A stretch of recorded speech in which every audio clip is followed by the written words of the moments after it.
When you have a client where you feel hasn't really gone deep enough into hypnosis, or you're doubting if they're even in a trance-like state, make sure that you listen to this. So, first of all, consider this. The depth of your client's trance has nothing to do with the breakthroughs they have had. Most of my clients are in a fairly light trance most of the time, eyes open, and they still receive breakthroughs, even more massive breakthroughs than the eyes closed regular hypnosis trance that I used to be trained in years ago.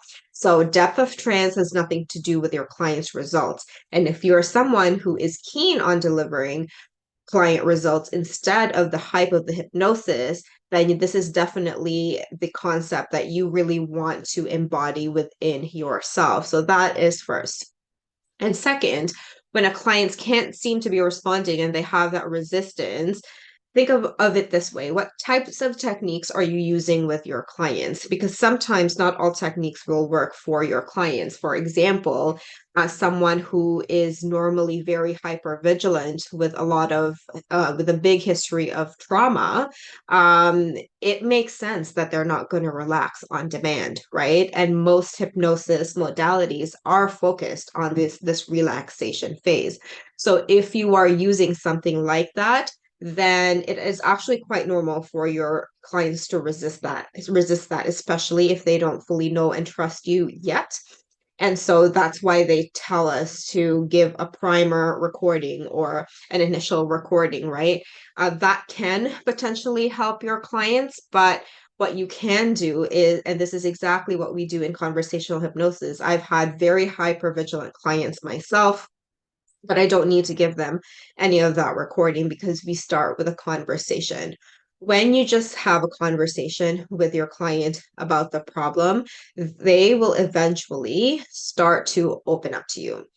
And when you actually come into your sessions coming from the place of curiosity, instead of trying to be in this fix it mode for your clients, yes, they came to you and hired you for help.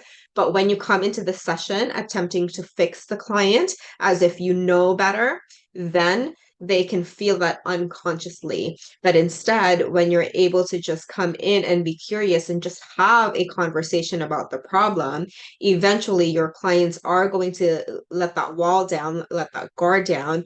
And just by having a curious, friendly, and trustworthy conversation, when you are just being a nice person within your clients and showing that you care about the clients because you're actually listening and are being present with them, that in and of itself is not only a very rare skill that hypnotists have, but this will set you apart and it will help you to lower your clients' resistance. Especially if your clients are hyper vigilant. So definitely just try this out first. If you have clients who don't want to listen to primer